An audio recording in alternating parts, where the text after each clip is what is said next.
This is Histories and Mysteries. I'm one of your hosts, Ashley, and your other host, Jessica. And on today's episode, it is our Halloween episode. Spooky! Woo! Ashley's going to be talking about one of the craziest, spookiest haunted houses, Amityville, which Woohoo! I'm excited about because I love that story. And I'm going to be finishing up my 3-part vampire series. I'm going to be talking about a vampire serial killer and then this other person, which you'll just have to hear about later. Yeah, so this one will be coming out like the Sunday before Halloween. So happy Halloween, everybody. Be safe and have fun. I think, Jessica, are you dressing up as anything? No. It's ironically, it's my first year off in like 5-6 years for Halloween. And I was so excited because I was finally off of work for Halloween for like the evening. And basically, like, we're being told that we shouldn't be doing Halloween. So yeah. We bought a box of chocolates just in case there are like a few stragglers that still go out, but yeah. Hopefully. And it's been sitting on my kitchen counter for like the last week because my husband bought it, and I've been home for a week because I just had that time off work already, and I keep staring at it. I can't believe you haven't cracked into it yet. I would have for sure. I've been wanting to. But then I'm like, no, but then if there are little kids that come by, I don't want to steal their chocolate.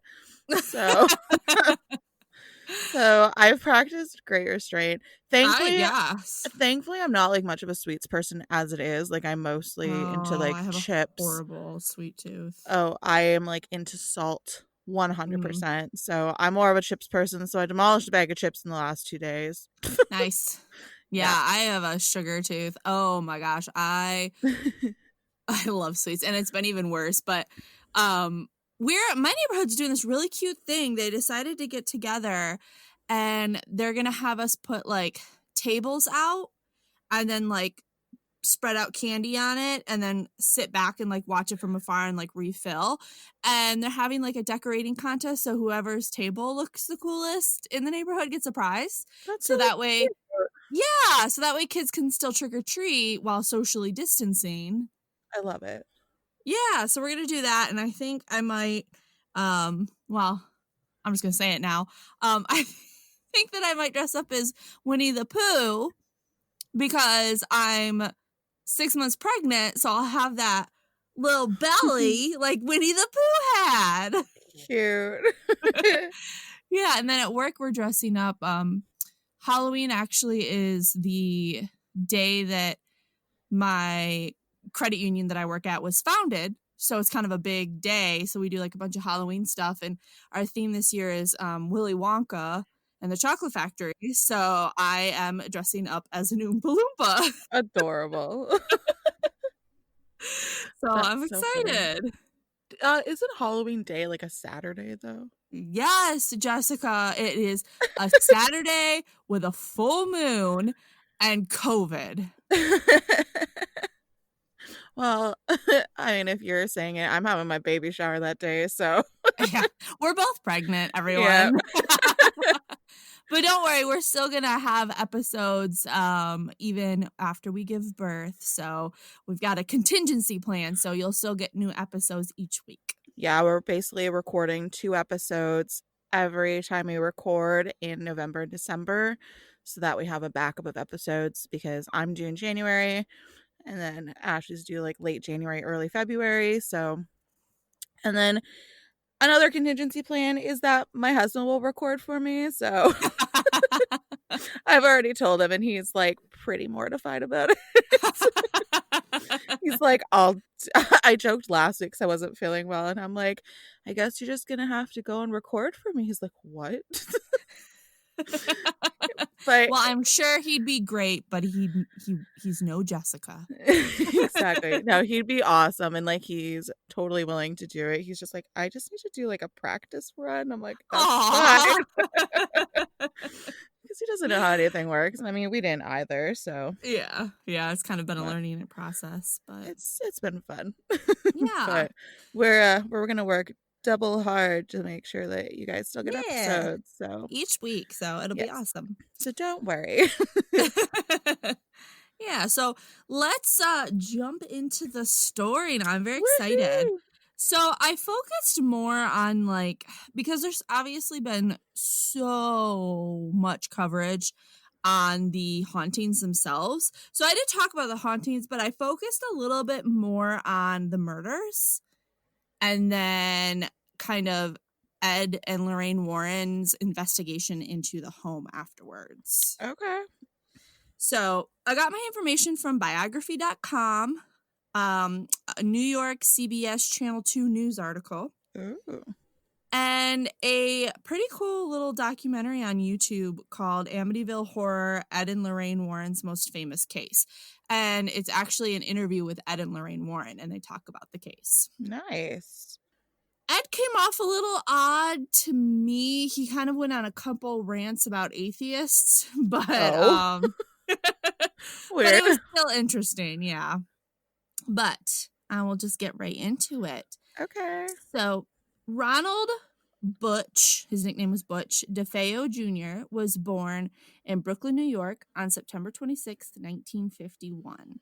He was the eldest of 5 children, and as such, he took the brunt of the abuse from his father, who was said to lash out at both the children and his wife. So not only was he kind of getting abused at home, he was also a little overweight, and so he was bullied pretty bad in school because of it. Oh, poor guy. I know. So between his home life and his school life, I mean, all that negativity, you're bound to lash out, and that's exactly what he did. Mm-hmm. As he matured, he began to physically accost his father and the few friends that he did have, which I don't know if I mean, there's a couple stories in here I'll talk about, but I don't know if him physically attacking his dad was him defending himself from the abuse, or if it was unprovoked attacks. Okay. But the parents did do one good thing for him, because again, he was starting to get a lot more violent, and so they decided to take him to therapy. Okay. That's good. But he didn't think that anything was wrong. He didn't believe he needed therapy, so obviously it didn't work. That's usually how it works, I think. Yeah, I think you have to really want to make changes, Yeah. So eventually they stopped sending him to therapy, and instead the parents turned to bribing him with presents and cash to keep him happy. Oh. They even bought him a $14,000 speedboat. Whoa, I want that. Yeah, right? But nothing seemed to work. He was an angry, unhappy child. He soon became a regular user of heroin and LSD. And he was eventually expelled from school at the age of 17 due to his violent outbursts. Wow. Which, you're so close, dude. Just keep it together. Well, that's the thing. I never understood that, right? It's you're so close to the end. Why wouldn't you just, keep it together? Keep it together for 2 seconds, and then that way you at least have a high school degree. Right. Well, it didn't affect him not having a high school degree, because at 18, he was given a nice cushy job at his grandfather's car dealership. Well, there we go. Yeah. So he got his pay from that. And then he also earned a weekly stipend from his dad, just here you go. Oh, well, that's lovely. Yeah. And as time went on, his outbursts got worse and worse. He threatened a friend with a rifle during a hunting trip and then act like it never happened. Holy crap. This one, whew. So one time his parents were fighting, and he took a 12-gauge shotgun, point blank pointed it at his dad, and pulled the trigger. Oh. But the gun malfunctioned. Oh. Yeah. Lovely. So he had already tried to murder his dad once. Holy jeepers. And apparently they didn't really do anything about that. Everybody just kind of went on living their life. And eventually DeFeo Jr. decided that he was not making enough at work. His grandfather was not paying him enough. So he decided to rob his grandfather. He stole $20,000 from him with a friend and said, like, hey, we'll split it, 10 and 10. And when the police came to question him about the robbery, he blew into a fit of rage. His dad also suspected him, and when he questioned him, he threatened to kill his dad. Of course he did. Right. I mean, he had already tried. Why not? I mean, it's all he knows at this point, right, is violence, so. Yeah. And all of this led up to the fateful November morning in 1974 when DeFeo Jr. spent all of 15 minutes murdering his entire family. Oh. He used a .35 caliber Marlin rifle. What? Do you know anything about guns? A little bit. So it said .35 caliber. Do you just say 35 caliber? Yes. Okay. So he used the .35 caliber Marlin rifle. He shot his parents in their bed. He then moved to his brother's room, and finally his sisters he shot at point blank range in their own beds. That's horrible. Like, why? Yeah. Yep. Ugh. He then showered, got ready for work, took his bloody clothing and the murder weapon, placed them in a pillowcase, and dumped them in a storm drain on his way to work. Lovely. Once at work, he acted surprised when his dad never showed up and was like, oh, I wonder where he could be. Let me call him. And tried to call him, but obviously he was not going to answer. Obviously. He left his job around noon because he said he was bored, and apparently he could do that. So he just left his job and went to hang out with some friends. He then frantically called his friend about 6 p.m. saying that someone had broken into his house and shot his whole family. Lovely. Yeah. So the detectives kind of immediately, his DeFeo Jr. story fell apart because he said that he wasn't there when it happened, but they were all in bed still and they were all in their pajamas still, which means it would have happened in the morning, which means he was there when that happened. Yeah, especially if his dad didn't show up to work, right? Like it would have had Right. to have been early enough in the morning for it to make sense. Exactly. And he changed his story a bunch of times, and I guess to this day he still changes his story. And this all happened at the Amityville house? Yeah, this is at the Amityville house. Okay, cool. And he said that the voices in the house made him do it. And then he changed his story because at first they were going to go for the insanity plea. And then he didn't get it. They decided that he was sane because one of the psychologists said that he had paranoid schizophrenia, and then another psychologist, well, I guess they are scientists, but Kind of, yeah. Another psychologist said no, he has antisocial personality disorder, which means that he is completely aware of what he's doing. Yeah. And so he was found guilty and sentenced to 6 consecutive life sentences in Greenhaven Correctional Facility in Beekman, New York, where he still resides. He's still alive. Wow. And he actually got married in prison. So there's a lucky Mrs. DeFeo Jr. Oh, okay. Yeah. Is she in prison or? No. But I'm sure it started out as a pen pal thing. Yeah, how it usually works. Yeah. So, so some weird facts about the murder that's kind of eerie. Every single person that he shot was found lying in the same position. Ew. Yeah. And a silencer wasn't used on his gun, and there was no evidence of sedatives in anyone's system. So why didn't any of them wake up from the gunshots? Especially the daughters who were killed third. Yeah. It's been 46 years since the murders, and so far there's no explanation for these oddities. That's weird. Yeah. There is one theory that there was a second gunman with him, but none of the detectives think that this is the case, and DeFeo has never said that there was anybody else with him. Yeah, and you think that somebody like that would 100% rat out Yeah. a partner. Yeah, he has no ties to anybody, No. for sure. So let's fast forward about 13 months from the time of the murder when the Lutz family moved in. Everybody's heard of the Lutzes. Yes. Especially the one played by Ryan Reynolds. See, I've never seen the movies. You've never seen the movies? No. Oh, they're really good. They are No. really good. I've been trying to like find them somewhere and I can't really find them, so. Yeah, they're really, really good. The old one's really good, and the new one's really good too. And the new one has a shirtless buff Ryan Reynolds, and it's so nice. I think at one scene he's like chopping wood or something. Ooh, I don't know. Like it. Mhm.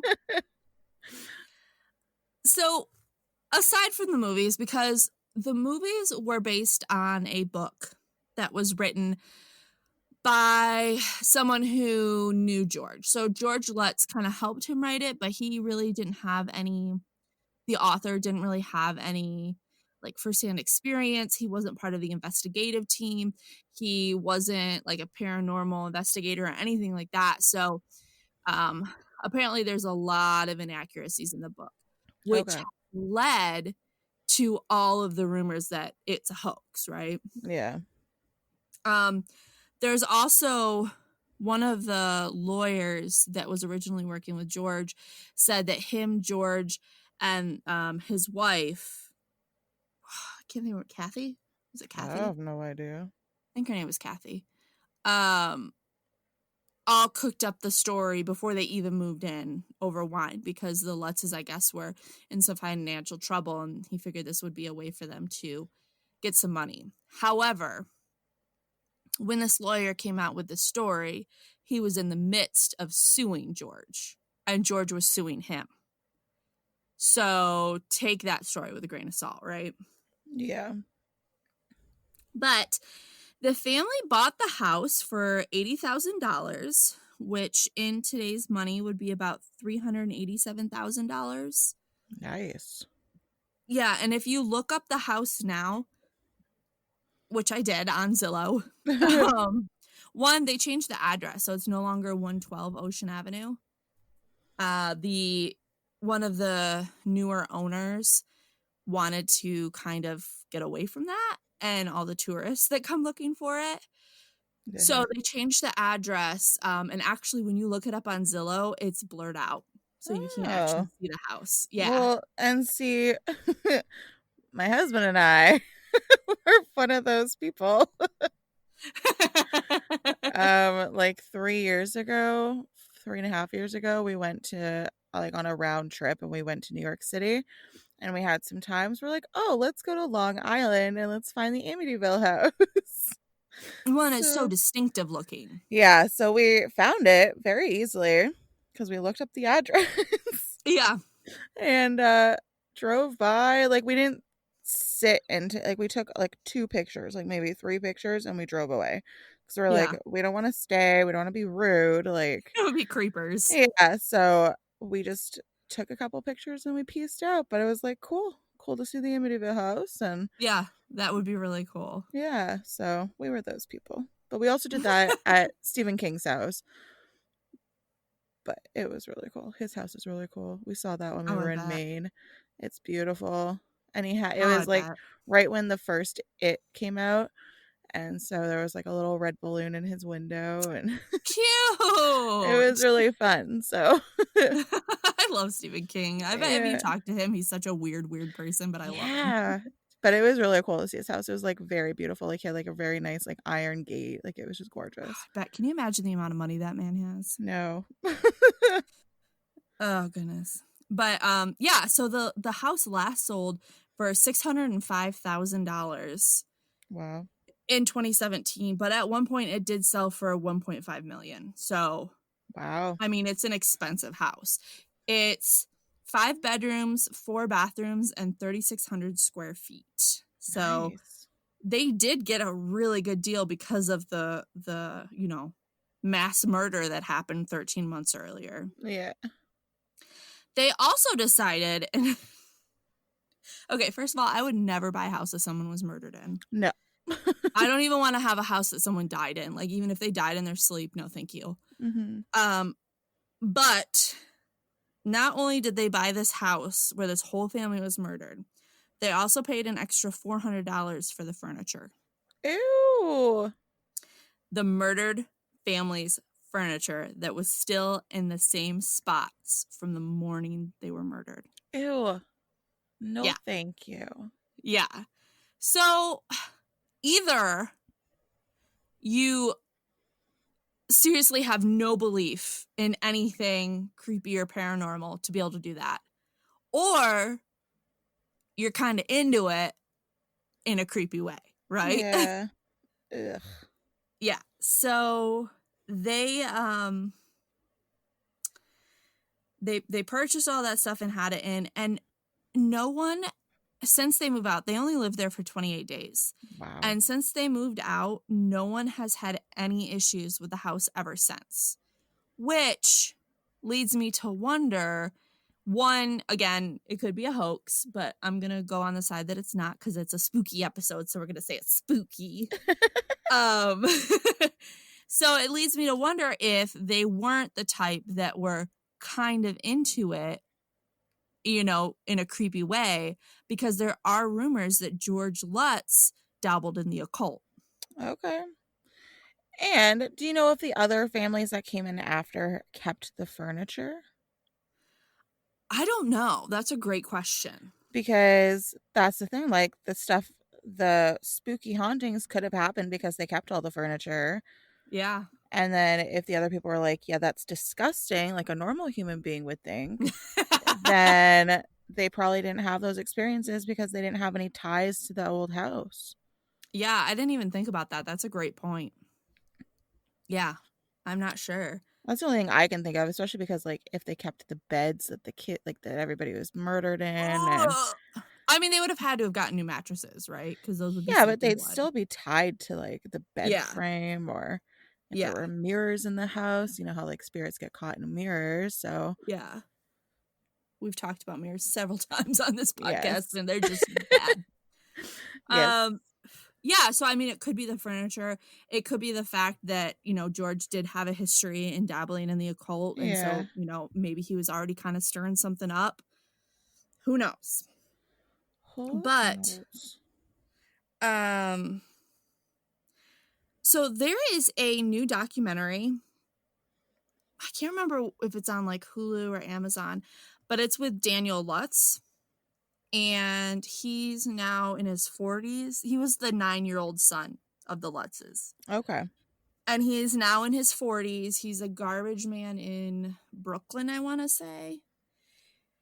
And, he's messed up. Oh, yeah. He is a very angry person. He is full of anger. And I think part of it is because he's been telling this story his whole life and nobody believes him. Mm-hmm. You know, but then that like goes to show like maybe it wasn't a hoax. Yeah. Right. When you watch it, I think the truth is somewhere in between what he saw and remembers and it not being real, because he was 9. Mm-hmm. So, you know, little boys' imaginations can run wild, and that's how he remembers it. Plus, his memory is, you know, intertwined with the movies and the media presence. Yeah.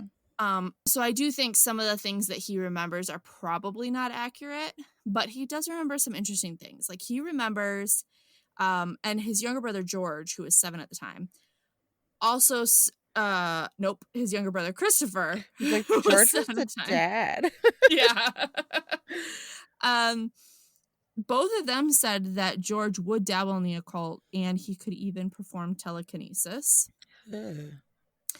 Yeah, and the youngest son, Christopher, said that things were weird from day one, that windows would open and shut by themselves. They would see figures in the hall, and even their dog was terrified of whatever was lurking in the house. At one point, while leashed, the dog tried to jump the fence, causing himself to hang from the neck by his collar. Oh, I don't Yeah. like that. But thankfully, George got to him in time and he was fine. Oh, okay, good. Yeah, let me throw that in real quick. Doggy was fine. So one of the things Daniel talked about in that documentary, which if you guys haven't seen it, you have to go check it out. It's really interesting, was he has a memory of this time where his fingers got smashed in the window frame. Yes. Okay. Yeah, and he said he remembers looking at them and they were like smashed, like broken. Like he could physically see them like Flat. indented. Okay. And he said his mom was like frantic and like grabbed a towel with ice to put around it. And he felt this like presence walk through him. And then he looked down and his hands were fine. Ew. Yeah. So that is one of the memories he has that he talks about in that documentary. Christopher also said that they saw a dark figure in the doorway to his room. He described it as a large man with no feet. And he said that the figure advanced on him and then disappeared, leaving nothing but a foul smell in the air. Yuck. I don't like that. No. George Lutz himself was awoken every night at 3:15 a.m., which is when the murders took place. Oh, perfect. Okay. Yeah, in fact, it started on the second day of the house. He awoke at 3:15 to sounds of someone pounding on the front door, but no one was there. Oh, that would be horrifying. I would not enjoy Yes. that. No. Black-eyed kid. So the Lutzes decided to have a priest come bless the house. And this has been much debated.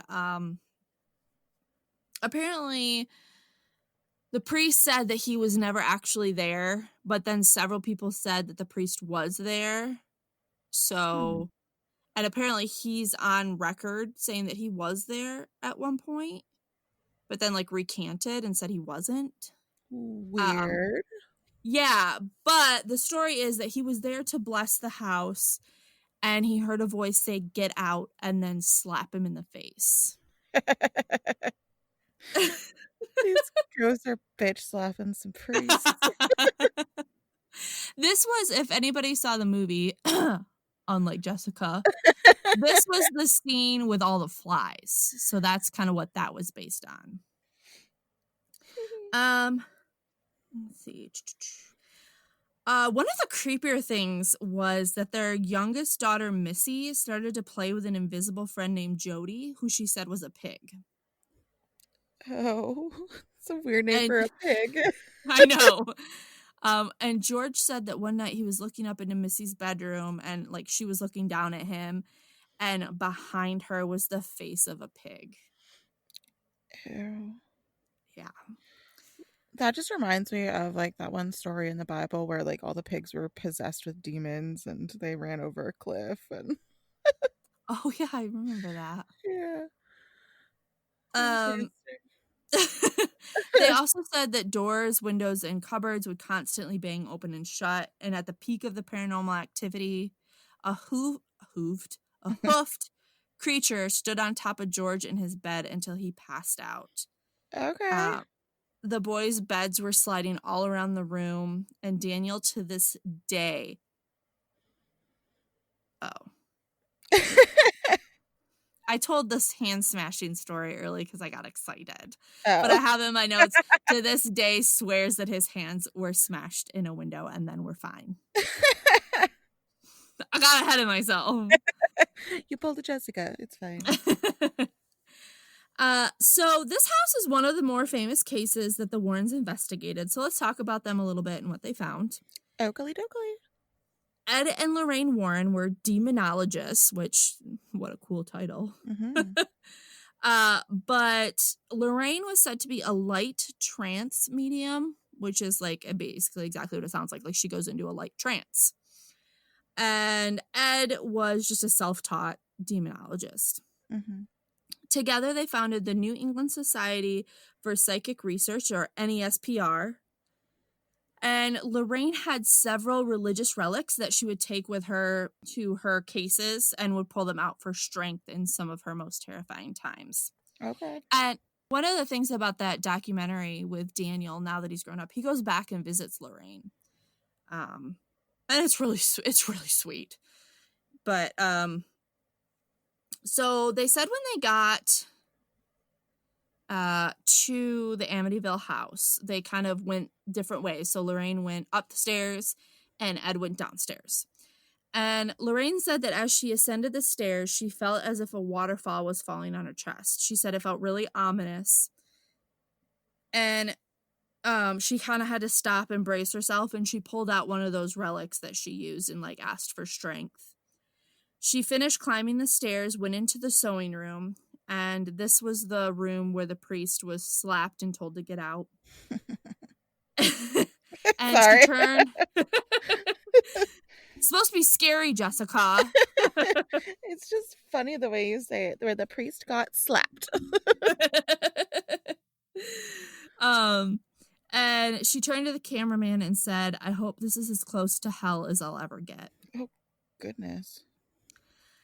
Ed said that his first stop was the basement because he said that's where evil dwells. It doesn't like light, so it tries to stay in the darkest areas of the house. So we're all right in being afraid of our basements. Or the attic. Or the attic, yes. Ugh, But I'm afraid of the attic because that's where everybody puts dead bodies. exactly. The basement is where the demons are. The attic is where the dead bodies are. Yeah. Unless you have a dirt floor in your basement. And then people could just... Demons can still be there. They don't mind dirt. No, but I'm just saying, but you can bury bodies down there in the dirt. Oh, yeah. Okay.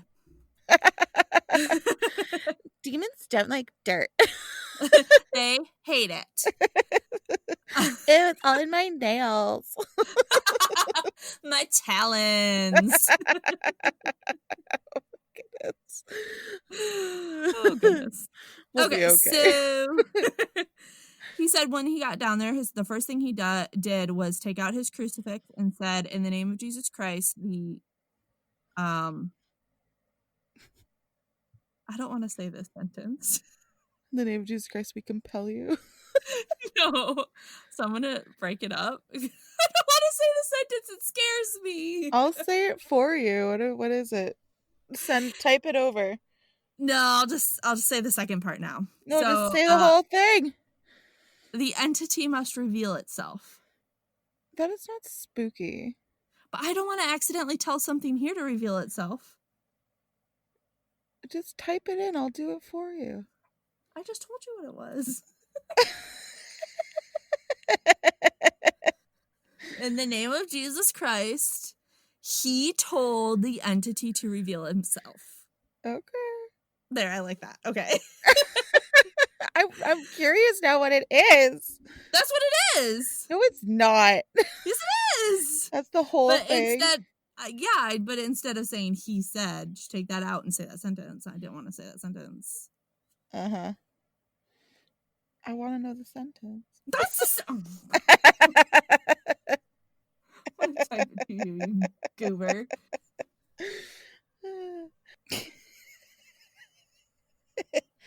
In the name of Jesus Christ, the entity must reveal itself. That's literally the whole thing. Why were you so scared of saying that? Because I don't want to tell something if there's something here to reveal, so I don't want it to be revealed. When I typed it out, it wasn't bad, but then when I was just about to read it out loud, I was like, oh, I don't want to say that. That's so funny. Okay.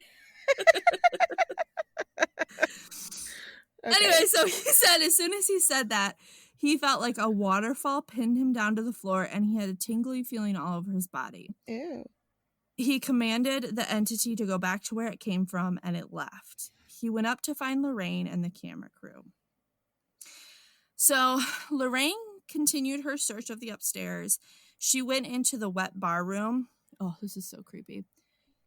And she could see the DeFeo bodies lined up in a row. Ew. Which is where they had lined them up before they took them to the morgue. Ew. Yeah. While there, the because there was more than just Ed and Lorraine there. There were several other investigators and some psychiatrists and stuff like that, and a camera crew. Mm-hmm. But while they were there, the team took several photographs, including the infamous demon child photograph. Oh yeah, at the top which of the is hailed staircase, as one right? of the. Yep. Okay. It's hailed as one of the best paranormal pictures ever taken, and I was going to tell you to look it up, but you clearly already know it. I know it. I'll put it on as our Instagram photo next week. Super creepy. Yeah. Fun fact, The latitude of the house is 40.666. Oh, okay. I'm like, And why is that fascinating? But then I heard the 666. yeah. So the Warrens did determine that there was a demonic possession in the house. The next owners said that nothing happened and there were only good feelings, is what they said. But Ed made a really good point in the interview. He said, how could there be only good feelings in a house where 6 people, 4 of which were children, were murdered in cold blood? Yeah, really. So he feels like they were just trying to like talk it up a bit so people would leave them in their house alone. Yeah, probably. So, Or so but that it's like the kind of me thing when I drive by the cemetery. So I'm always like, I don't believe. everything's fine. Everything's great. I don't want a spooky kid in the backseat of my car. But yeah, so the house has been bought and sold many times since, and no one has ever reported any other thing happening. But to this day, Daniel Lutz swears that that house was haunted. Creepy. Yeah. And that's my story. Woohoo! I liked it. Thanks. I hope it was creepy enough. It was creepy. It's always creepy, especially like when so many people were murdered. Yeah. It's awful. Okay, so I have my last part of my vampire series. Yay. And I'm going to actually list my sources this time. Did I list mine? Yes, I did. Okay. Yeah, you did. I think you did. I had my document like scrolled to the very bottom where all my sources are, just so I didn't forget this time. So, of course, I used all that's interesting because that's my jam. And the author is, I don't know how to say their name, and I'm going to say it wrong, so I'm not going to. I used them. I used a couple of articles for both of the people I'm going to be talking about from them, and then I also used Mental Floss as well.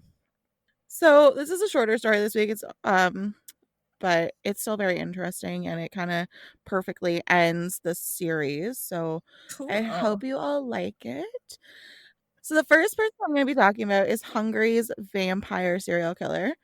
I tried to put as many pronunciations spelled out in brackets next to the words, but I'm ultimately going to say them correctly once, and then I'm just going to say them the way I want to say them after that. Okay. So his name was Bela Kish, which I'm going to keep going as Bella Kiss. That is how it is spelled. Okay. And he was born circa 1877 in Hungary, and he killed a minimum of 23 women and subsequently drained them of their blood, hence why he is known as the vampire serial killer. Gross. What did he do with the blood? Are you going to tell us? I don't know what he did with them. Gross. Maybe I do. I don't remember. I researched this like 3 weeks ago, so. Oh, okay. Little is actually known about his childhood, which to me kind of sucks because I like getting into their upbringing and how it affected them as an adult and like their psyche behind it. But not much is known about how he grew up. So we don't get that. By the time he was 23, however, he was renting a place in the town of Sincota, which is outside of Budapest. And he also had a successful tin business at the time as well. Which is important to note. Okay. Tin business. Tin. Got it. He was, like most serial killers we know, he was a gentleman. And he was a very eligible bachelor, wherein he threw lavish house parties and dinners. Okay. Yep. He was tall and handsome and was also interested in the occult. And I'm not sure if his appearance changed over the years, but when I looked at his picture, I'm wildly creeped out by him, and that's before even knowing anything about him. So, what's his name again? Bella Kiss. So Bela space Kiss. Yeah, he's not cute. No, and like Oh, okay. Well, here's a picture of him when he was younger. I Like, don't hate it. Hold on. Did you see that one? oh no, I didn't see that one. That's I not just awful. I just saw the one with him in his like bowler hat and his Yeah. crazy stash. Yeah. Which, by the way, my husband betrayed me and shaved his stash. Because he had like a nice little pirate stash going on. He was like curling it at the end, and he friggin' shaved it off. Oh no. I was glaring at him the whole time. So he was interested in the occult, Mhm. which like our George loves. Yes. Yes. Yes. So around 1903, this crazy pants began plotting his crimes. And yep, he's crazy pants. Oh. He began to take ads out in newspapers claiming to be a widower who was looking for marriage. Oh. He even convinced some women to give him their money and assets, which, Oh. honestly, ladies, like. So, about 9 years after he began his fraudulent activity of putting those ads into the newspapers, he married a woman who is 15 years younger than him, which would have made him around the age of 35, and she was 20. Gotcha. Okay. Yes, which back then isn't honestly that bad. No, when you said 15 years younger than him, I was picturing him being younger. So I was Oh, picturing okay. like teenager. And I was like, gross. Okay. But no, Yeah. 20 and 35 is not that bad. Okay. No, not that bad. So, this girl was actually smart, and she began having an affair with someone else shortly after she married him. Uh-oh. Oh. My next line says, "Oh, just kidding." These two apparently became his first victims. Oh, lovely. And I put LOL in there. Oh, I love my notes. They give me such joy. When he was questioned about the two, like, so his wife and her lover's disappearances, Bella stated that his wife had run off with her mister. Okay. Like, I was just trying to find another word for mistress, but a man. So Okay. I put mister. Okay, works for me. So he said they ran off to America when in actuality he had strangled them both, which is honestly such a personal way to kill somebody. Oh, for sure. And it takes a long time. Yeah, exactly. So I'm assuming murdering these two people triggered something in him, because instead of just swindling poor women out of their money and assets, he would lure them to his home after they gave him what he wanted, where he would then strangle them to death with either his hands or some rope. Oh, that is the hands one. Oh, that's creepy. Yeah, which is such a personal thing to do with people that you don't know. Yeah. Yeah, for sure. That was the thing that like weirded me out about it, right? Because it's like that's usually something that like happens with a lover or whatever, like with Yeah. his wife, but not with random people you don't know. Right.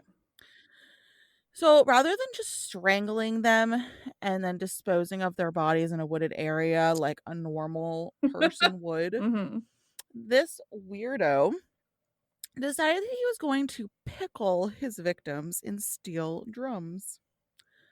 Oh. He he would put wood alcohol or methanol in these drums and then throw the bodies on in there, Oh. and it would preserve them. And before dumping their bodies, he would drain their blood from their necks, which gave him the moniker of the Vampire of Sincota. Oh, okay. Mr. Kiss, or Quiche, whatever, was questioned why he had so many of these steel drums on his property. Do you want to guess what he told people? He liked to play them like drums? No. But I like your guess. He said that he was stocking up on gasoline as there was expected to be a shortage with the coming of World War I. Okay. People in his village suspected him of storing alcohol. because of the alcohol shortage or Yeah. whatever was going on at that Okay, time. but they definitely didn't expect him of pickling bodies. Not at all. Especially because he was like this gentleman, right? He Yeah. had like this personality. Like nobody could have ever thought that, right? Yeah. So in 1914, he was drafted into the war. Okay. He left his house with his elderly housekeeper, whom he had hired years earlier. 2 years after he left, there were rumors that he had died at war. And so his landlord decided he was going to clear out his things Oh. and finally check to see what was inside the drums. Oh my gosh. Can you imagine finding that? Ooh. No, especially years later, Oh right? gosh. So these steel drums were also welded shut, which, what is the point of pickling somebody if you wouldn't give yourself easy access to view them every once in a while or like do something to them? Yeah. Yeah, that doesn't make Right? Like, sense. yeah, like what is the point of storing them Why not just get rid if, of them? yeah, Right. exactly. Okay. Yep. So it makes no I'm sense to on me, I'm but on board with whatever. that train of thought. Yeah. So the landlord cracked open one of these drums and he was horrifically bit with the overwhelming stench of a decomposing body. Can you imagine not only a decomposing body, but a pickled decomposing body? No. And if you remember from last week what we learned on decomposition and the fact that these people were also pickled, which just makes it so much worse. Yes. Ugh. So he immediately closed the drum and Yeah. summoned the constable. Yeah, I bet he did. Who opened all of the drums and discovered 24 pickled corpses. Oh my gosh, he was a busy boy. Yeah. And that's just minimally. Yeah. At this point. So this gets graphic, so skip ahead if you need to. In one drum was a very well-preserved body of a young woman with long brown hair. The rope that killed her was still wrapped around her neck. Oh gosh. 6 other drums contained naked or partially clothed corpses of women who had been strangled. The methanol he used as a preservative, which kept decomposition to a minimum. Can you imagine? Like, you would have nightmares. Like, you would never. How would you ever come back from that? Yeah, you couldn't. There's no way. No, that would couldn't. haunt your your sleep. Like, there's no way. Yeah, I could not even imagine. These, I'm gonna put air quotes, police, because I don't know what they were called back then. Continued their search of the property and discovered multiple buried drums, and inside each were the same grisly sites. Oh no, there was more? There was more, and they were buried on his property. Oh gosh. The police spoke with his housekeeper, who obviously didn't know anything about these crimes, and she even praised him, citing a time when he helped an injured neighborhood dog. Okay. So, like, nobody would have thought that he would have been this type of person. Yeah. Yeah. Upon first inspection of the house, it was in pristine condition. Nothing of note was located which could link him to the crimes. That is until they found a locked door. Oh no. The housekeeper stated that she had a key, but that Kiss had indicated no one was ever to enter the room, not even her. Oh gosh. So naturally, the detectives entered and found what they were looking for, Oh no. which was lots of evidence.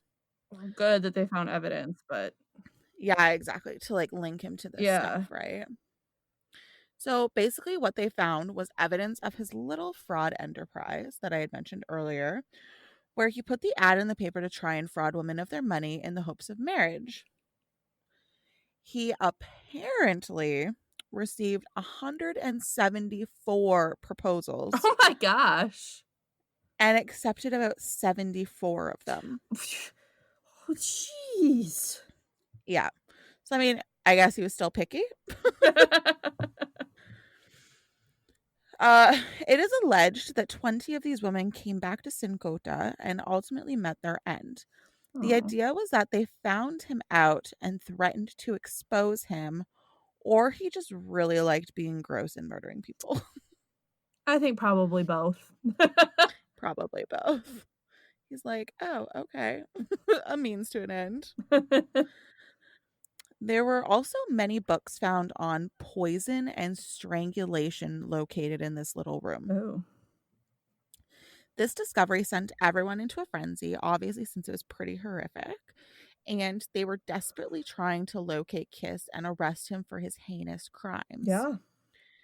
They sent out a bolo, which is be on the lookout, to the army where he was stationed, I guess, or working for, just to try and find him and arrest him. However, it was really hard to locate the correct Bela Kiss due to the name being so common during that time. Okay. They did, however, find him in a Serbian hospital recovering from injuries. Oh. However, he fled before they could make it to him. No. And he placed a deceased soldier in his bed to try and elude them. Oh. Yeah. After that, he was never officially seen again. They never caught him? They never caught him. Oh, So, no. yeah, there were multiple sightings of him over the years, eventually ending with the last sight of him as a janitor in New York City in 1932. But it was never confirmed. And every time there was a sighting, that man would disappear. Oh, my gosh. Yeah, so it will never be known if he stopped his murderous spree in Hungary or if he continued to murder all around or if he simply died in the war and the person that they thought was him wasn't actually him. Oh, I never even thought about that. Yeah. Whatever the case, we will never know why he did what he did or where he ended up, and that's a wild mystery. Gosh, that's crazy. Yeah. Yeah, so that was Hungary's vampire. Yeah. Bela Kish. Very fascinating. Wild ride. Yeah, for sure. I still don't understand the pickling thing. Yeah, I wish they would have caught him to ask him.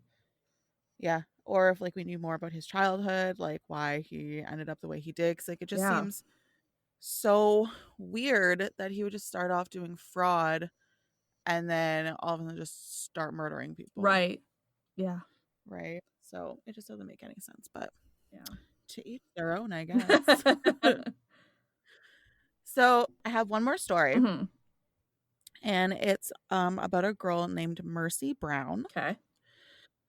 She was born in 1873 in Exeter, Rhode Island, and she died in 1892. Okay. In 1892, tuberculosis, or consumption, was the main reason people were dying in the United States. The main symptoms of tuberculosis were fatigue, night sweats, and coughing up white phlegm or foamy blood. Ew. I also just want to say when fatigue is a symptom of anything, because sometimes you're just always tired and then you're me and you just panic that you have everything because you're permanently tired. So I hate it when they're very certain symptoms. Right now, a lot of pregnancy symptoms are COVID symptoms. Right. Every time I get because my allergies are so bad and I can't take anything for them. So I'm always is it allergies or COVID?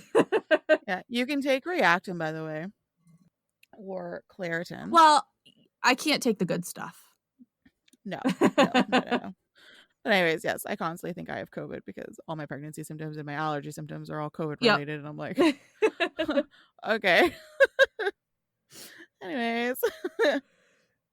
So people with tuberculosis had about a 20% chance of living. Oh my gosh, that is so low. Yeah. Yeah, and that was even with the recommendations from the physicians. Oh, wow. I didn't realize it was that deadly. Yeah, it was very deadly. Lots of people died from tuberculosis. Due to this high mortality rate, fear ran through the small village of Exeter, and residents began to blame Mercy Brown for their deaths, even though she had already died from that same disease. Oh, gosh. So she was dead already. Fucking women. They were blaming her. Yes. So, again, LOL. Apparently a treatment for tuberculosis was hypnotism. Okay. Yep. Checks with chart. To better understand what was going on, let's start from the beginning. Okay. So in 1884, George Brown lost his wife Mary to tuberculosis, and 2 years later, his eldest daughter died. One by one, family members were dying, and the townspeople began to think something worse was afoot than just this wild disease, because why not? Edwin Brown then became very ill in 1891, who was the son, where he retreated to a nicer climate, hoping to rid himself of the tuberculosis. However, when he returned, he was worse than he ever had been. Oh. Then a few months later, after Edwin's return to Exeter, Mercy Brown then contracted and died from tuberculosis. So she wasn't even patient 0. No, which is the weird thing, because it's like she's being blamed for all this, but she wasn't even the first one to go, especially not in her family. Yeah. So, okay. Yeah. The townspeople had a superstition around this time that if members from the same family were dropping dead from tuberculosis, that it meant one of the deceased family members were feeding on the life source of the living members. Of course. Eventually causing them to die as well. Yeah, makes sense. Okay. Yes. But that's the thing, right? Like, she wasn't even patient 0. Like, her mother and her sister died first. So why would she be the one being blamed when it should have been those two? Yeah. But apparently she was sucking on their life force. Yes. So a newspaper at the time reported, quote, Mr. Brown did not place much credence in the old-time theory and resisted their importunities until Wednesday, when the bodies of the wife and 2 daughters were exhumed and an examination had under the direction of Harold Metcalf, M.D. of Wickford, unquote. So the bodies were exhumed and then examined for any trace of this superstitious tale. Okay, I guess this is how it explains it, but whatever. Mr. Brown's wife and daughter, who had died years prior, were skeletons at this point, obviously, because they died years ago. Right. However, Mercy Brown seemed to not have decayed much at all. And as mentioned last week, she died in January. So it was cold. It was too cold for her body to decay. But she was a witch. She was a vampire. Oh, I'm sorry. I'm on the wrong one. wrong century. But you know what she was? Vampire. You know what she was? What? A fucking woman. It's true. So she just got blamed for everything. Exactly. Oh my goodness. So the local doctor even tried explaining this very same point to the townspeople. The fact that, she died in January, it would be slower for her body to decay. So he was smart and he tried explaining this to everybody, but they weren't having it. No, they're like, no, she's a vampire. I'm not listening to a medical doctor. Hey, that sounds like now. Yeah. Exactly. I didn't go to school for this for like 10 years, but you know what? I know best. Yes. Oh, gosh. They also discovered at this point that Mercy had blood in her heart and liver, which just fueled the fears of the townspeople that she was a vampire sucking the life out of her remaining living family members. Aren't you supposed to have blood in your heart? Yes. Okay. Just checking. Yeah. So at this point, they wanted her heart and liver removed and burned, and then she could be buried again. Okay. So grotesque. Yeah. Mm-hmm. After they burned her heart and liver and then mixed the ashes of these 2 organs with water, they then fed it to her brother Edwin to try and cure him. Oh. And shocker, it didn't work and he died months later. Oh, poor Edwin. He had to eat his sister's organ ashes and he still died. Yeah. And apparently that's the end of my story. Oh. Okay. So that's fine.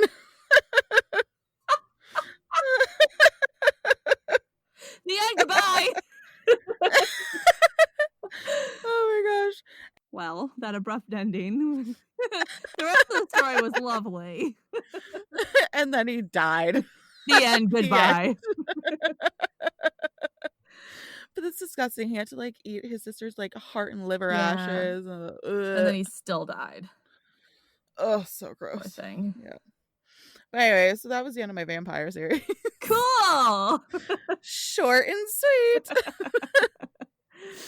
Oh no. Well, we hope you guys all have a really fun and safe Halloween. And please, whatever you do not try and summon demons. Don't do it. Don't mess with any of the occult things on Halloween unless you know what you're doing. You know, if you're like a witch, but otherwise don't do it. But then you get crazy stories like ours, and that's not good. Exactly. We'll be doing a podcast about you one day. Yeah, so maybe just do it so we have more content. But eat all the candy, have all the drinks, because we can't have any, so enjoy the drinks for us. Oh, please. And if you want more of us, you can find us on all the social medias. We are on TikTok at Histories and Mysteries Pod. We are on Instagram and Facebook at Histories and Mysteries, all spelled out. Or you can email us at historiesandmysteries515@gmail.com. And if you guys follow our Facebook page and you end up dressing for Halloween, post some pictures. I want to see your costumes. Yeah, that'd be fun. Yeah. And just thanks for our new followers and for people that have rated and reviewed so far. We really appreciate it. Yes. We love you guys. And we will be back next week with 2 crazy new stories for you. Have fun. Happy Halloween! Happy Halloween. Bye.